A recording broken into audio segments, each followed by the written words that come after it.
Hello, welcome back to Steve's Retirement Corner. Can you actually retire on $500,000 or less? Sure you can, Doc. No doubt about it. You and I both know people that ain't got nowhere near that much. I know people that 100 or 200 grand would be daggone just a dream for them. Now, how they're doing in retirement is another story, but it's possible, man. I got that question on my last live a week or so before Christmas from Mike. He wanted to know my opinion on whether you could actually retire on 500 grand or less. And remember, that's my opinion. And you know what they say about opinion, so take it for what it's worth. And I kind of give him a half-baked answer. It's a true answer, but it's boilerplate, you know.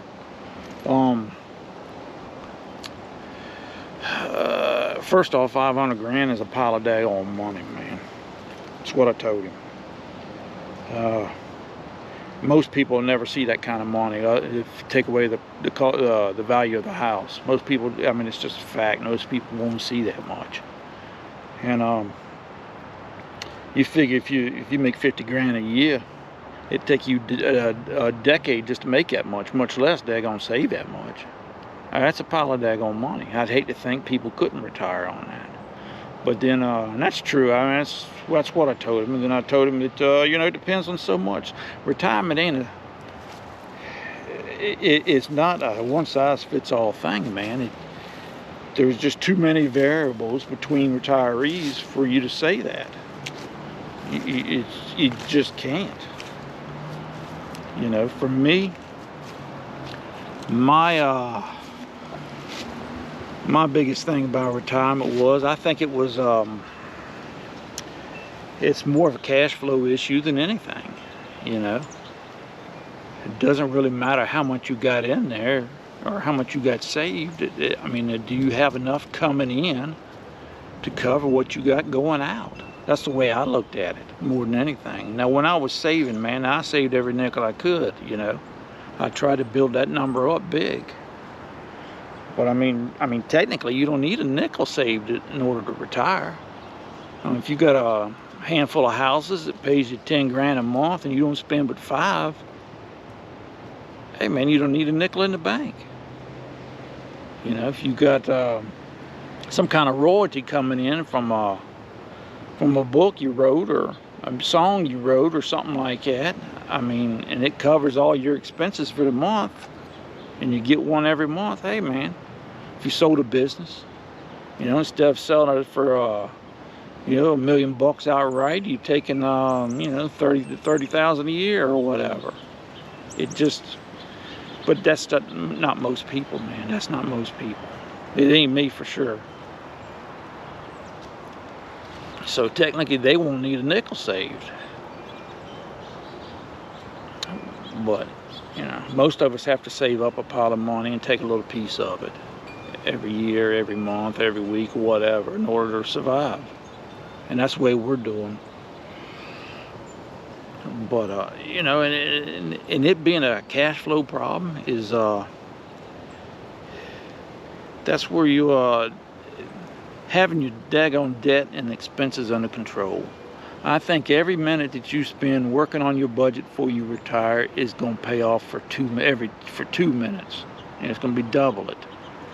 It's going to pay off big for you. You really got to have that stuff down and work on getting that daggone debt out of the way.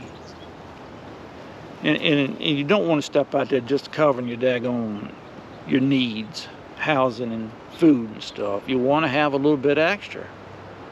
Because the daggone, life's hiccups, man, and they happen all the time. You want to have, that's why I figure if I can have a little bit, enough to cover my expenses,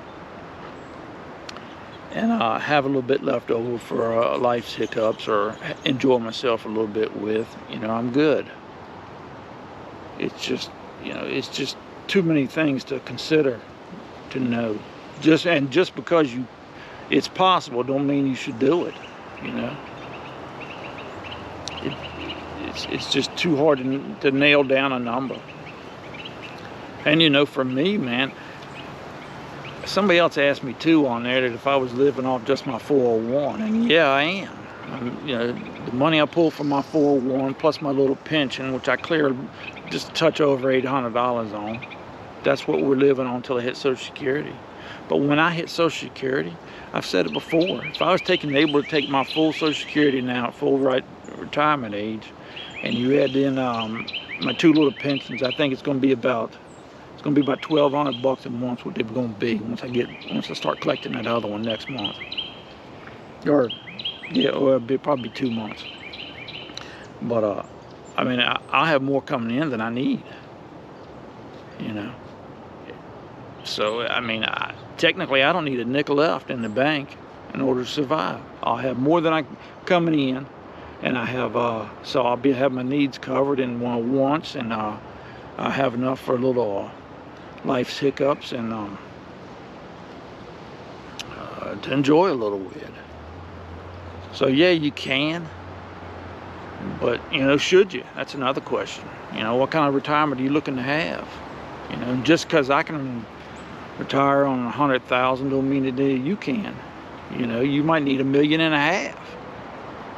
It's just too hard to say. For each individual, it really pays to bear down on that daggone budget. And if you can get that before you retire, and you can't do it when you're 45, because you ain't got no idea what you're going to be spending at 65. There's no way to really quantify it. You can try and make it go up 2% a year for inflation and then come up with a number, but until you get there, you ain't gonna know for sure whether it's any good or not. But I don't know. But yeah, I don't think I think 500 grand would be great. I think it's a great number to shoot for. I think first 100 ought to be a good number to shoot for, and then you ought to go to 5, and then to the $1 million. And the first 100 is going to be your silver medal. No, your bronze. Your 500 will be the silver, and the $1 million will be gold. I mean, honestly, if you look at it, I mean, technically we're doing that. We're living off the 500 grand or less.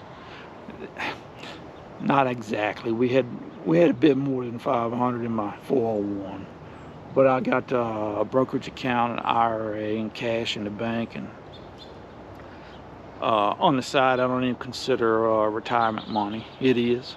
When I went to figure on it, I counted everything. But that's money we ain't never gonna need, man. It just isn't.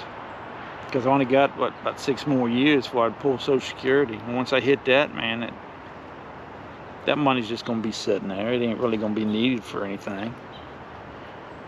So, I don't know. But yeah, I think it's possible.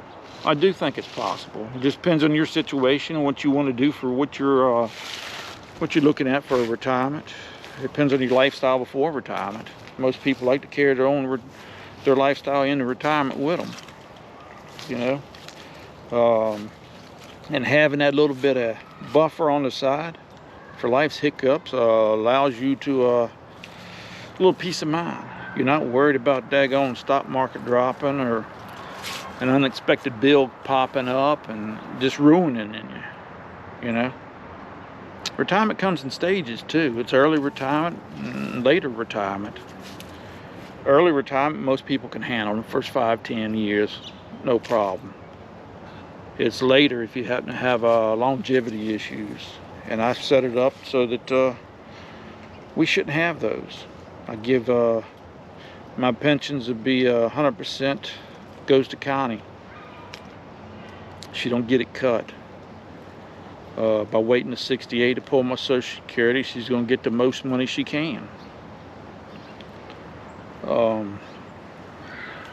It just, and I had little those are guaranteeing me success and later in retirement, the years when I might need the help the most, because I've been living in retirement for a decade or better and been spending my own money, you know. And those 2 little raises I had automatically built in, those are helping me in my early retirement. I paid that truck off, and Oh, that second pension popping up. So, I don't know. I don't know. But I mean, I think it would be touch and go, for most of us, because we need more than you can generate off of $200,000 or $300,000, or we do, anyways, for sure.